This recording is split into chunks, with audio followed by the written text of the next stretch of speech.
Welcome back friends, this is current affairs funda. आज की इस वीडियो में हम बात करेंगे कांग्रेंस की। इसका क्या कंसेप्ट होता है, इस पर आधारित प्रश्न आपसे कैसे पूछे जाते हैं। तो ये ज्योमेट्री का पार्ट 7 होगा। आपके एसएससी के जो भी एग्जाम्स होते हैं उसमें ये क्वेश्चंस पूछे जाते हैं। साथ में जो स्टेट लेवल पर एग्जामिनेशन की तैयारी कर रहे हैं वहां पर कहीं पर भी ज्योमेट्री अगर आपका आता है तो वहां पर ये प्रश्न आपसे पूछे जा सकते हैं। तो कांग्रेंस, जिसको हम हिंदी में कहते हैं सर्वांग समता, तो सर्वांग समता आपको कैसे आइडेंटिफाई करनी है, उसकी क्या कंडीशंस होती हैं, उन सब के बारे में आज डिटेल में हम बात करेंगे। इस वीडियो को बनाने में मदद की है हमारी टीम के मेंबर मिस्टर गौरव ने। साथ में दोस्तों, जो लोग पहली बार ये वीडियो देख रहे हैं वो इस चैनल को सब्सक्राइब जरूर कर लें और आप बेल आइकन पर क्लिक करके रेगुलर अपडेट्स पा सकते हैं। साथ में दोस्तों, आप इस वीडियो को लाइक करें, कमेंट करके आप अपने डाउट जरूर पूछें, साथ में इस वीडियो को शेयर करना ना भूलें। सबसे पहले हम कांग्रेंस की बात करते हैं, सर्वांग समता। इसके लिए जो आपकी मोस्ट नेसेसरी कंडीशन क्या है आपकी, ये है two triangle are said to be congruent if they are equal in all the respects. दो ट्रायंगल आपके कॉन्ग्रेंट तब कहलाए जाएंगे जब वो हर एक रिस्पेक्ट में क्या है, इक्वल हो। ठीक है, अब इसमें मैं आपको बताना चाहूंगा कि दो त्रिभुज जो है वो सर्वांगसम कब होंगे, जब वो हर एक तरह से वहां पर समान होंगे। अब इसमें इसको अगर और ओपन किया जाए तो दो कंडीशन हमारे यहाँ पर होती है, ए और बी। ए में कहा गया है each of three side of a triangle is equal to the three respective sides of other. मतलब दोस्तों कि अगर कोई ट्राइंगल है उसकी तीन साइड है, वो दूसरे ट्राइंगल की तीनों साइड से अगर हर तरह से इक्वल हैं तब हम वहां पर कहेंगे कि कॉन्ग्रेंसी। तो यहाँ पर जो मैंने तीन ट्राइंगल लिए हैं तो ये तीनों ट्राइंगल क्या है, सर्वांगसम है, मतलब कि यहाँ पर कॉन्ग्रेंसी फॉलो हो रही है। तो हम ये कह सकते हैं कि एंगल, ये ट्राइंगल ए बी सी और ट्राइंगल डी ई एफ और जो ट्राइंगल आपका पी क्यू आर है, ये क्या है, आपस में सर्वांगसम है। तो सर्वांगसम का सिंबल ये वाला लगता है, कॉन्ग्रेंसी का सिंबल ये हम यूज करेंगे। तो ये आपको गिवन दिया हुआ है, तो हमने ये तीन ट्राइंगल अपने बना रखे हैं। इसमें मैं और बताता हूँ, ए बी सी में क्या है कि बी और सी आपको 3 दिया है, ए और बी आपको 4 दिया हुआ है और ए और सी आपको 5 दिया है। इसी तरह से डी और ई 4 दिया हुआ है, ई और एफ 5 दिया है और आपका डी और एफ जो है वो 3 दिया हुआ है। सबकी सारी साइड्स के आपको वैल्यूज दिए हैं। ठीक है, अब यहाँ पर अगर ये सर्वांगसम है तो क्या क्या कंडीशंस फॉलो होती है, पहले भले ऑप्शन के अकॉर्डिंग, ऑप्शन ए के अकॉर्डिंग। ठीक है, जो हमारा स्टेटमेंट ए में कहा गया है तो यहाँ पर हम कह सकते हैं ए और बी, मतलब कहा जाए कि दोस्तों ए बी जो है वो डी ई के इक्वल होगा। ठीक है, ए बी जो है वो डी ई के इक्वल है। देखो ये भी 4 है और ये भी 4 है, ए बी जो है वो डी ई के इक्वल है और ये जो है पी आर के इक्वल है, पी आर एक तरह से। दूसरी तरीके से बात की जाए बी सी की, बी सी ये कितना है, 3 है, बी सी और डी एफ और आपका क्यू आर ये तीनों जो हैं इक्वल हैं। तो हम यहाँ पर कह सकते हैं B C is equals to D F is equals to Q R. अब यहाँ पर एक थर्ड रिस्पेक्ट में बात की जाए, ए सी ये आपका 5 है और ई एफ, ए सी और ई एफ और आपका पी क्यू ये तीनों 5 हैं। तो हम यहाँ पर कह सकते हैं कि A C is equals to E F is equals to P Q. ठीक है, अब ये तीन तो हमने साइड की बात कर ली।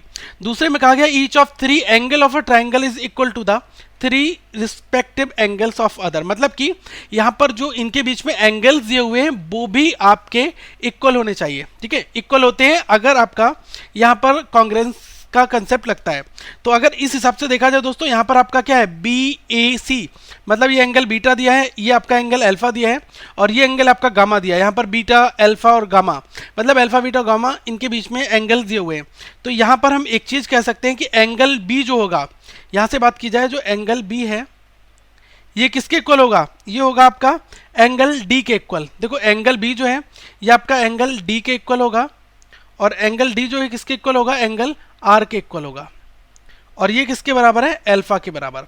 तो इसी तरह से आप कह सकते हैं कि एंगल ए जो है ये किसके बराबर होगा, एंगल ई के। एंगल ई आपको बीटा दिया हुआ है और एंगल जो है आपको ए जो है ये भी बीटा दिया हुआ है और ये किसके इक्वल होगा, एंगल पी के, और ये किसके बराबर है, बीटा। और इसी तरह से हम कह सकते हैं गामा के लिए भी कि एंगल सी जो है वो किसके बराबर है, एंगल एफ के, और ये किसके बराबर है, एंगल क्यू के। तो ये किसके बराबर है, गामा के। ठीक है, अब कुछ टेस्ट ऑफ कंग्रेंसी की क्या शर्तें होती हैं उसकी हम बात यहाँ पर करते हैं। तो देखो सर्वांग समता की कुछ शर्तें होती हैं, तो ये बहुत ही महत्वपूर्ण है किसी भी टेस्ट ऑफ कंग्रेंसी के लिए।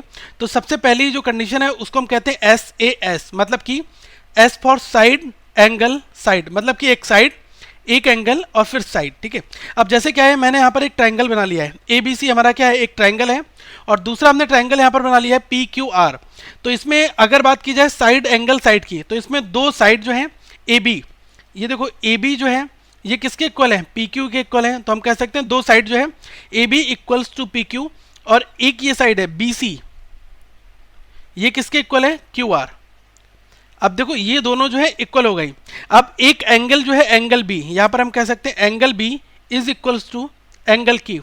तो ये हमारे सर्वांगसम होंगे, मतलब कि ये कंडीशंस हैं। और जो हमने ऑप्शन ए में यहाँ पर जितनी भी प्रॉपर्टीज आपको बताई थी, ये सारी की सारी फुलफिल आपकी हो जाएंगी अगर केवल इतनी कंडीशन ही फॉलो होती हैं तब। ठीक है, तो यहाँ से हम कह सकते हैं कि जो ट्राइंगल हमारा ए बी सी है वो क्या होगा, सर्वांगसम होगा पी क्यू आर के। ठीक है, अब सेकेंड जो कंडीशन है उसकी हम बात करते हैं टेस्ट ऑफ कॉन्ग्रुएंसी में। तो ये है ए एस ए, मतलब कि एंगल साइड एंगल। अब ये एंगल साइड एंगल ये किस तरह से काम करता है इसके बारे में भी मैं आपको बताता हूं। यहां पर आप देखिएगा ए बी सी ये मैंने ट्रायंगल बना रखा है और एक्स वाई जेड ये दूसरा ट्रायंगल है। ठीक है, अब यहां पर आप अगर बताया जाए आपको कि दो एंगल जो हैं वो आपके, जैसे मैंने बताया कि एक एंगल ए है और एक एंगल सी यहां पर दिया हुआ है, तो एंगल ए जो है वो एंगल एक्स के इक्वल है। तो हम यहां पर लिख लेंगे angle A that is equals to angle X, क्योंकि यहां पर दो एंगल आपके इक्वल होंगे और एक साइड। ठीक है, तो angle A equal to angle X, और जो आपका एंगल सी दिया हुआ है ये किसके इक्वल होगा, एंगल जेड के। ठीक है, अब साथ में एक साइड आपकी इक्वल होगी ए बी, जो हमारी साइड ए बी है वो किसके इक्वल है, एक्स वाई के इक्वल है। ये आपकी साइड है और ये यहां पर आपके एंगल है। तो जो बात ऊपर लिखी थी उसको ही हमने यहां पर एक्सप्लेन किया है। तब हम क्या कह सकते हैं, then triangle A B C ये क्या होंगे, सर्वांगसम होंगे ट्रायंगल एक्स बाई जेड, ये कॉन्ग्रुएंट हो जाएंगे। ठीक है, थर्ड मोस्ट इंपॉर्टेंट कंडीशन की हम यहां पर बात करते हैं ट्रिपल एस, मतलब कि साइड साइड साइड। अब यहां पर आप ध्यान देना कि पी क्यू आर आपका एक ट्रायंगल दिया है और एक एक्स वाई जेड दिया हुआ है। इसमें क्या है कि एक आपकी साइड पी क्यू है, ये आपका बाई जेड के इक्वल है, और मैंने कहा क्यू आर जो है ये आपकी एक्स वाई के इक्वल है, और पी आर जो है ये आपकी इसके एक्स और जेड के इक्वल है। तो यहाँ पर हम तीनों साइड आपकी इक्वल है, तो हम कह सकते हैं पी क्यू जो है वो किसके इक्वल है, बाई जेड के, और क्यू आर जो है ये किसके इक्वल है, एक्स और बाई के, और पी आर जो है ये किसके इक्वल है, एक्स और जेड के। ठीक है, तब भी हम कह सकते हैं देन ट्राइंगल जो है वो क्या होगा, पी क्यू आर जो है वो सर्वांगसम होगा एक्स बाई जेड के। आई होप आपको ये कंसेप्ट समझ में आ गया होगा। अब दोस्तों बहुत ही जरूरी नोट है, इसको आप जरूर नोट डाउन कर लें। इससे पहले मैं आपको एक चीज बताना चाहूंगा, राइट एंगल हाइपोटेनस साइड ये भी एक टाइप होता है फोर्थ वाला, तो इसको भी आप साइड में नोट डाउन कर लें।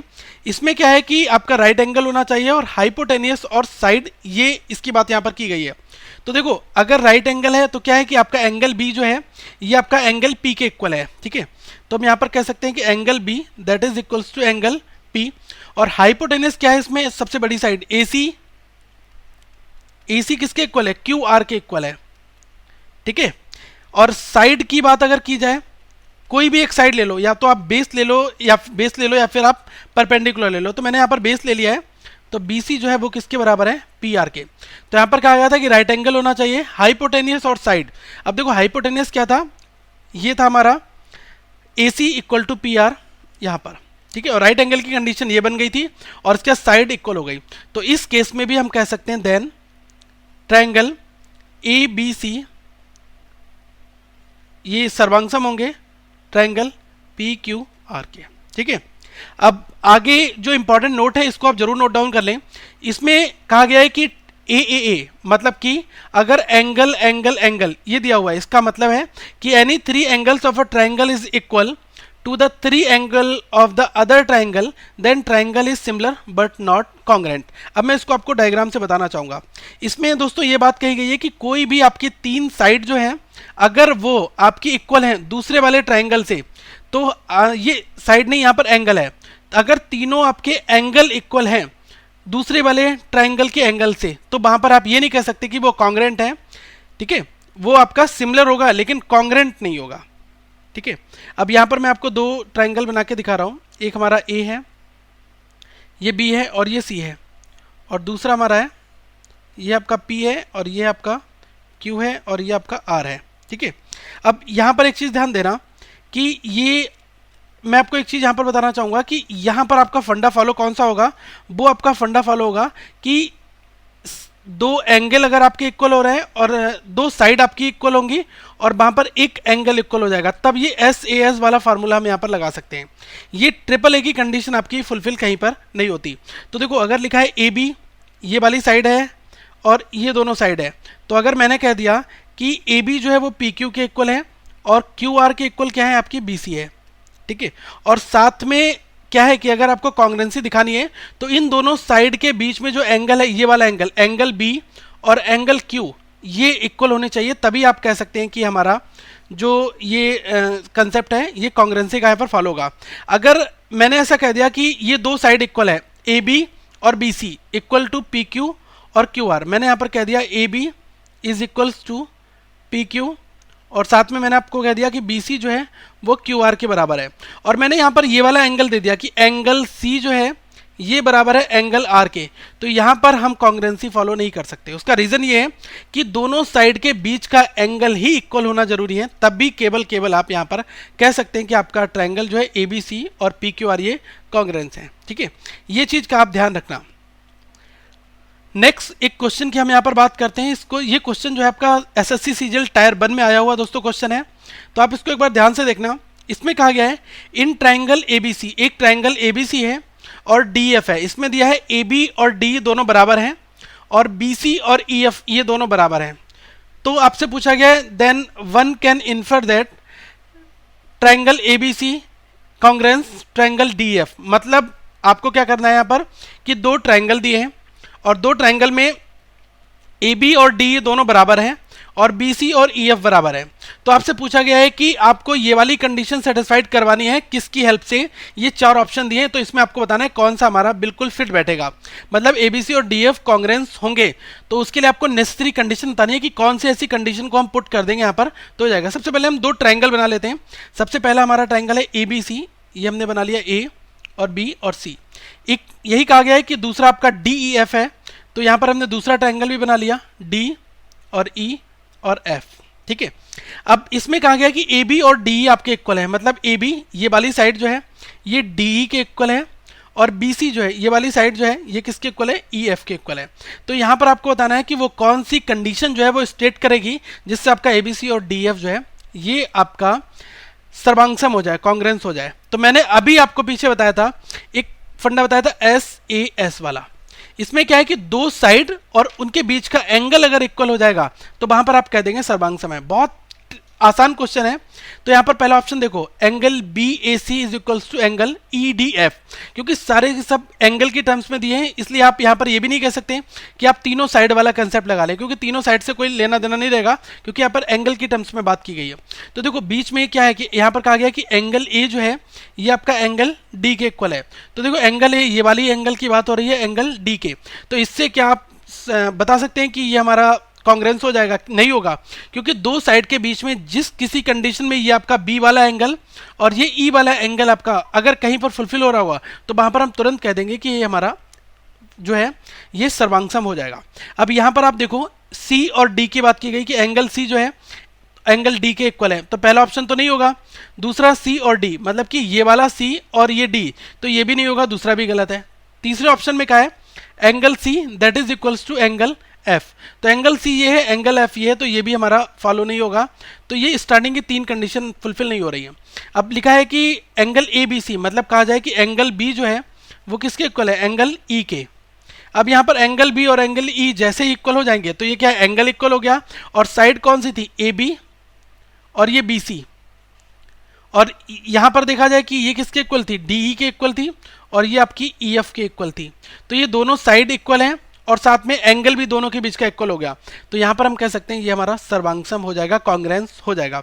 आई होप आपको ये कंसेप्ट समझ में आ गया होगा, क्योंकि दोनों साइड के बीच का एंगल इक्वल होने पर भी हम दो त्रिभुज को कॉन्ग्रुएंट बनाते हैं, और ये जो संभव हो पाया है SAS साइड एंगल साइड की प्रॉपर्टी से।